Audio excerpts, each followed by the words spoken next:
공직자 사퇴 시한 마지막 날인 어제 기준으로 선관위에 총선 예비 후보로 등록한 문재인 정권 공직자 출신이 무려 134명이나 된다고 합니다. 아직 예비 후보 등록을 하지 않은 사람까지 합치면 150명이 넘을 것으로 추산됩니다. 무능한 정권의 충견 역할을 해온 사람들이 민생은 뒷전이고 오로지 총선에 올인하는 모습입니다. 청와대 출신들은 70여 명이 문재인 브랜드를 내세워 선거판에 뛰어들고 있습니다. 그러다 보니 민주당이 교통정리의 골머리를 앓고 있다고 합니다. 울산시장 선거 공작의 핵심 인물인 황운하, 법원의 좌파 모임인 우리법 연구회 회장 출신 최기상 부장판사 등도 총선에 나간다며 사표를 냈습니다. 그런 가운데 중앙선관위는 송재호 국가균형발전위원장에게 출마의 길을 터줬습니다. 대통령 직속위원회 위원은 공직자 사퇴 규정 적용을 받지 않는다고 유권 해석을 내린 것입니다. 중앙선관위가 정권에 예속돼 있음을 다시 한번 확인케 하는 유권 해석을 내린 것입니다. 이런 선관위 어느 국민이 신뢰하겠습니까?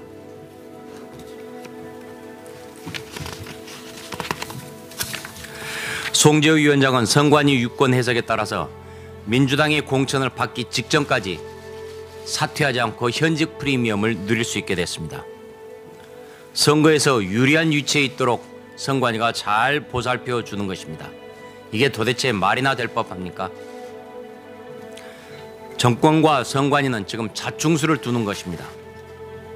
무능한 국정운영으로 국민을 괴롭힌 정권의 공직자들이 선관위 도움으로 국회에 입성하는 것 국민은 결코 허용치 않을 것입니다. 부동산에 대한 문재인 정권의 정책은 하나같이 국민을 괴롭히는 것뿐입니다. 정권이 정책을 내놓을 때마다 국민들 사이에서는 무능한 너희들 때문에 못 살겠다는 아우성이 터져나오고 있습니다. 18번의 엉터리 정책으로 서울과 수도권의 집값을 잔뜩 올려놓은 문재인 정권입니다. 청와대 정무수석은 공산국가에서나 있을 법한 부동산 매매 허가제라는 초헌법적 발언으로 국민을 불안하게 만들었습니다. 그런 문재인 정권이 이번에는 9억 원 이상 주택 보유자 전세 대출 금지라는 정책을 내놓았습니다. 무능한 정권이 할 수 있는 일이라고는 오직 규제, 금지뿐입니다. 집을 장만하려 하든지 아니면 전세를 옮기려 하는 국민들이 얼마나 큰 피해를 보는지 정권은 도대체 관심이 없습니다. 무능하면서도 오만한 정권에 폭탄 때리기식 부동산 정책 국민들은 비웃고 있습니다.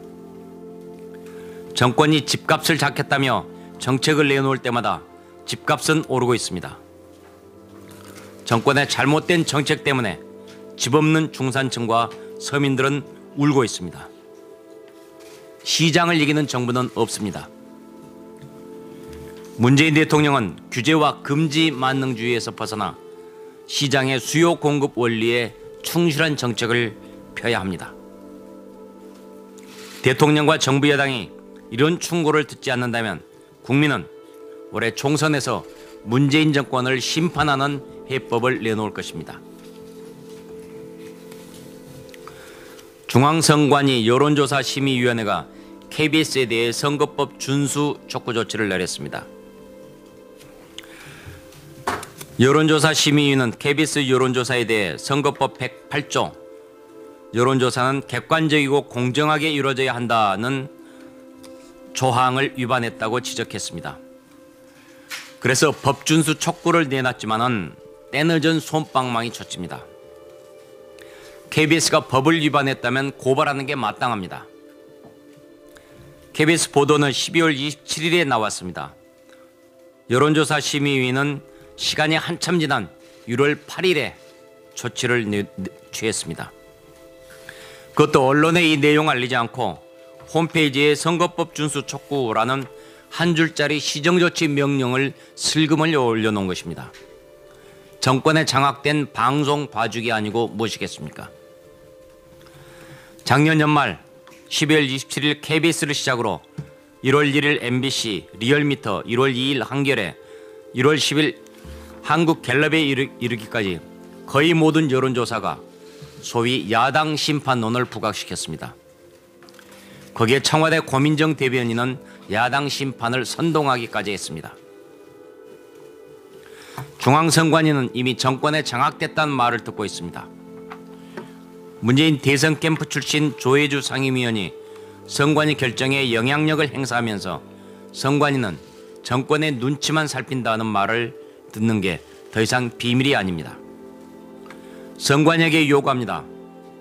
선관위가 정권의 하수인이 아니라는 것을 KBS 고발 등으로 입증하십시오. MBC도 다른 여론조사에 대해서도 치밀하게 검증해서 KBS처럼 비열한 의도성이 있다고 판단되면 곧바로 선거법 위반으로 고발하십시오. 그것이 국민 신뢰를 얻는 길입니다. 우리 자유한국당은 KBS 사장과 여론조사를 실시한 한국리서치 대표를 검찰에 고발할 것입니다. KBS는 관련자를 문책할 것을 강력히 촉구할 것입니다. 지난 9일 MBC는 비례한국당에 전화가 걸면 한국당으로 연결된다고 보도했는데 완전한 가짜뉴스입니다. 이에 대해서도 선관위는 철저히 조사해야 합니다. 선거에 영향을 미치려 했던 MBC 악의적인 보도에 대해 조사하고 검찰에 고발하는 조치 선관위는 반드시 취해야 합니다. 네, 하나만 더 말씀드리겠습니다. 민주당 이해찬 대표의 신년 기자간담회는 대통령 신년 기자회견의 복사판이었습니다. 적반하장식 태도와 현실 외면으로 일관한 그나물의 그 밥 같은 간담회였습니다. 이해찬 대표는 검찰 대학살 인사에 대한 검사들의 연이은 비판을 상식 이하라고 했습니다. 상식 이하는 인사를 한 권력이고 그 부당성을 지적하는 검사들을 비난한 것, 그것이 바로 상식 이하입니다. 이 대표는 옛날에는 검사실에서 쌍욕 먹고 예사고 쌍욕하는 게 예사고 구타까지 했다라는 호랑이 담배 먹던 시절의 얘기까지 꺼내 검찰을 깎아내렸습니다. 검찰이 과거 정부 사건을 수사할 때는 입에 침이 마를 정도로 칭찬하던 이해찬 대표의 이중성이 참으로 역겹습니다. 이해찬 대표는 자유한국당에 대해 비협조 운운하며 비판했습니다.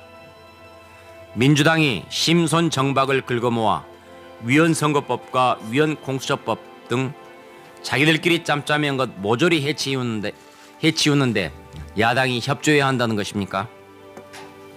협치를 먼저 내팽개친 정당이 민주당인데 무슨 염치로 협조 운운하는 것입니까? 민주당 이해찬 대표는 불법 패스트트랙 문제와 날치기 폭거에 대해 국민과 한국당에 정중한 사과부터 해야 합니다. 권력이 자기들의 범죄를 은폐하기 위해 수단 방법 가리지 않고 야만적 행위를 하고 있다는 것 국민은 모두 알고 있습니다. 무능한 이 정권의 모든 폭거 4월 총선에서 국민에 의해 단호히 심판받을 것입니다.